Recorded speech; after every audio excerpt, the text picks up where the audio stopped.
오늘은 미국 최초의 순수 메모리 반도체 ETF인 디램 출시 소식을 들고 왔습니다. 최근 인공지능 열풍과 함께 꾸준히 주목받고 있는 메모리 반도체 시장, 지금 투자해도 괜찮을지 함께 분석해 보겠습니다. 이번에 상장된 상품은 라운드힐에서 운영하는 라운드힐 메모리 ETF로 티커명은 직관적인 디램입니다. 지난 4월 2일에 갓 출시된 따끈따끈한 상품이며 운용사에서 종목을 직접 고르는 액티브 방식으로 운영됩니다. 총 수수료는 연 0.65% 수준이며 매출이나 이익의 50% 이상이 메모리 제품 개발 및 제조에서 발생하는 기업들만 골라 담았습니다. 가장 궁금해하실 구성 종목을 살펴보면 메모리 탑3 기업의 비중이 독보적이라는 것을 알 수 있습니다. 마이크론이 24.63%로 가장 높고 삼성전자가 24.11%, SK하이닉스가 23.08%로 그 뒤를 바짝 쫓고 있습니다. 사실상 이 세 기업의 비중이 전체의 70% 이상을 차지하며 ETF 수익률을 견인하는 구조입니다. 그래도 나머지 종목들까지 순수 메모리와 스토리지 기업들로 이루어져 있다는 점이 매력적입니다. 주요 종목들의 사업 내용을 더 자세히 뜯어보면 상위 3사는 디램과 HBM은 물론 낸드와 SSD까지 메모리 전 영역을 아우르고 있습니다. 반면 샌디스크나 키옥시아는 낸드와 SSD에 특화되어 있고 시게이트와 웨스턴 디지털은 HDD 사업을 영위하고 있습니다. 대만 기업인 나냐와 윈본드는 틈새 시장인 특수 디램 분야에서 활약하고 있는 점이 특징입니다. 이들을 구분하기 위해 메모리 반도체의 핵심 개념도 간략히 짚어보겠습니다. 디램과 HBM은 전원이 꺼지면 데이터가 사라지는 휘발성 메모리지만 속도가 매우 빠르며 특히 HBM은 디램을 수직으로 쌓아 독보적인 대역폭을 자랑합니다. 그래서 최근 AI 데이터 센터의 핵심 부품으로 떠올랐습니다. 반면 낸드 플래시 기반의 SSD는 영구 저장이 가능해 데이터 센터의 메인 저장 장치로 쓰이며 기계식인 HDD보다 수십 배 빠른 성능을 제공합니다. HDD의 경우 속도는 느리지만 가성비가 좋아 대용량 백업에 주로 사용됩니다. 디램 ETF의 투자 포인트는 크게 세 가지로 요약됩니다. 첫째는 AI 혁명의 병목 현상을 해결할 핵심 요소로서 메모리의 장기적인 성장성입니다. 둘째는 글로벌 주요 제조업체들을 한 번에 담을 수 있는 포트폴리오의 효율성입니다. 현재 포트폴리오를 보더라도 한국과 미국, 대만, 일본 기업들을 모두 담고 있습니다. 마지막은 광범위한 반도체 펀드와 달리 순수 메모리 분야에만 집중 투자한다는 점입니다. 개인적으로 지금 메모리 반도체 산업을 주목하고 있는 결정적인 이유는 AI가 단순히 정보를 학습, 저장하는 것을 넘어 사고하고 활동하는 시대로 진입했기 때문입니다. 추론형 인공지능과 에이전틱 AI가 발전하면서 메모리는 더 이상 단순한 저장소가 아니라 AI의 지능을 결정짓는 핵심 연산 인프라로 격상되었습니다. 이제 메모리의 성능이 곧 인공지능의 성능을 좌우하는 시대가 온 것입니다. 특히 장기 기억력을 요구하게 되면서 SDD 수요가 폭증하고 있습니다. 그리고 HBM이 출시되면서 공급 상황이 과거와는 많이 달라졌다는 점을 이해해야 합니다. HBM 생산이 기존 디램 공급에 미치는 영향을 살펴보면 HBM은 여러 장의 웨이퍼를 쌓아 만들기 때문에 일반 디램보다 공정이 훨씬 복잡하고 다이 크기도 큽니다.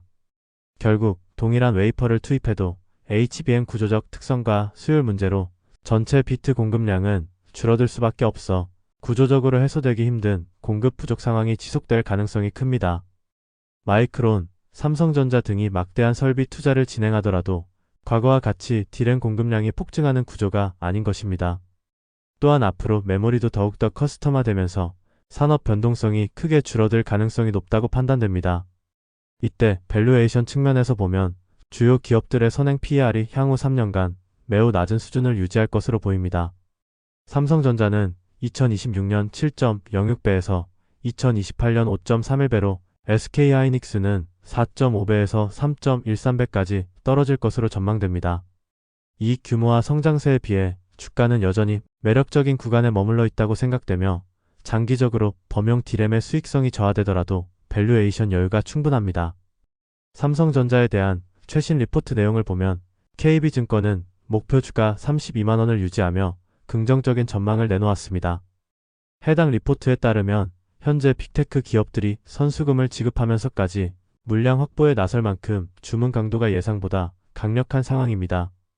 AI 시장이 학습에서 추론 중심으로 확장되면서 메모리 탑재량 증가를 견인하고 있으며 특히 고부가 서버용 제품에 집중하느라 PC나 모바일용 재고는 1, 2주 수준에 불과해 한동안 높은 가격 수준을 유지할 것으로 보입니다.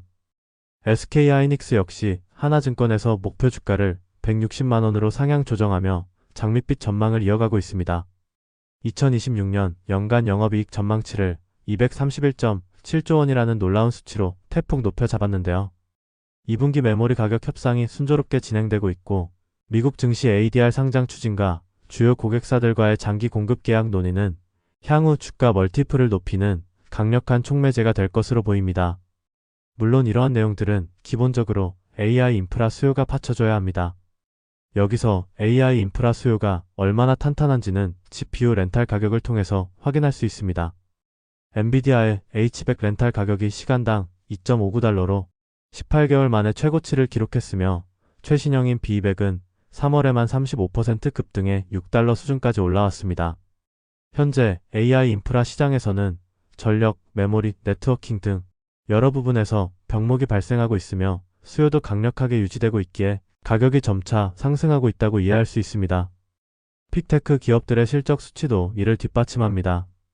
대표적으로 구글 클라우드 부문의 수주잔고 추이를 보면 2025년 2분기 1,060억 달러에서 4분기에는 2,400억 달러로 급격하게 늘어나는 추세입니다. 기업들이 AI 도입을 위해 클라우드 지출을 아끼지 않고 있다는 것을 방증하며 이는 메모리 업황의 강력한 버팀목이 됩니다. 물론 수익성 지표인 구글 클라우드의 영업이익 역시 가파른 우상향 곡선을 그리고 있습니다. 2025년 1분기 22억 달러 수준에서 시작해 매분기 성장을 거듭하며 4분기에는 53억 달러를 돌파하였습니다. 기울기가 점점 가팔라지고 있는데 인프라 투자가 실제 이익으로 연결되는 선순환 구조가 확인되면서 메모리 반도체 산업의 펀더멘털은 더욱 견고해지고 있습니다. 만약 더 공격적인 투자를 원하신다면 레버리지 ETF도 고려해 볼 만합니다. 미국 시장에는 마이크론의 수익률을 2배 추종하는 MULL과 샌디스크의 수익률을 2배 추종하는 SNXX 같은 상품이 이미 상장되어 있습니다. 다만 레버리지 상품은 변동성이 매우 크기 때문에 과도한 하락 시에만 아주 제한적인 비중으로 접근하는 것이 안전하다는 점 꼭 기억하시길 바랍니다. 그리고 최근 국내 증시에도 단일 종목 레버리지 ETF가 출시된다는 소식이 나오고 있습니다. 빠르면 다음 달부터 한국 증시에서도 삼성전자와 SK하이닉스의 수익률을 2배로 추종하는 레버리지 ETF와 하락시 수익을 내는 인버스 상품이 출시될 예정입니다. 그동안 해외 주식으로만 가능했던 단일 종목 레버리지 투자가 국내에서도 가능해지면서 투자자들의 선택권이 더욱 넓어질 전망입니다. 마지막으로 맨 처음 소개해드린 디램과 같이 미국 상장 ETF가 부담스럽다면 국내에 상장된 메모리 관련 ETF도 좋은 대안이 됩니다. 하나자산운용의 플러스 글로벌 HBM 반도체는 HBM 3사와 핵심 장비 기업들에 투자합니다. 패시브 방식으로 운영되지만 실비용은 1.2%로 다소 높은 편입니다. 이 ETF의 구성 종목을 보면 삼성전자 27.4%, SK하이닉스 24.64%, 마이크론 22.39%로 메모리 3사의 비중이 매우 높습니다. 여기에 ASML, 어플라이드 머트리얼즈 같은 글로벌 장비주와 한미 반도체 같은 국내 유망주도 작은 비중으로 함께 담고 있어 포트폴리오가 다채롭습니다. HBM 공급망 전반에 걸친 투자를 원하신다면 눈여겨볼 만한 상품입니다. 마지막으로 정리해보겠습니다.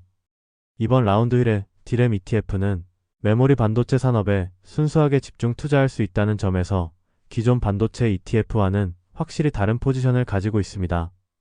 특히 삼성전자, SK하이닉스, 마이크론 중심의 구조는 결국 AI 시대 핵심 병목인 메모리 수요에 직접적으로 베팅하는 전략이라고 볼 수 있습니다. 핵심은 단순합니다.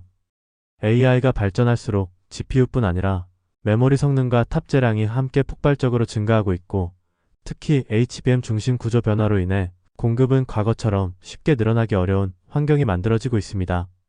이로 인해 메모리 업황은 기존의 극단적인 사이클 산업에서 점점 구조적 성장 산업으로 변화할 가능성이 있습니다. 다만 관점에 따라 해석은 달라질 수 있습니다.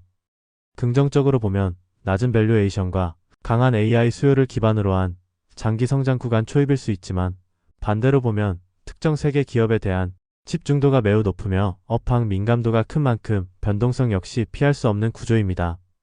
결국 ETF는 인공지능 인프라의 핵심 병목에 직접 투자한다는 명확한 스토리를 가진 상품입니다. 장기적으로 AI 시대의 핵심 수혜를 노리는 투자자라면 분산 투자 관점에서 일부 편입을 고려해 볼 만하고, 보다 안정적인 접근을 원하신다면 기존 반도체 ETF와 함께 조합하는 전략도 충분히 유효합니다. 그럼 이번 영상이 도움이 되셨다면 구독과 좋아요 부탁드리며 알림 설정을 해놓으시면 양질의 영상들을 빠르게 만나보실 수 있습니다.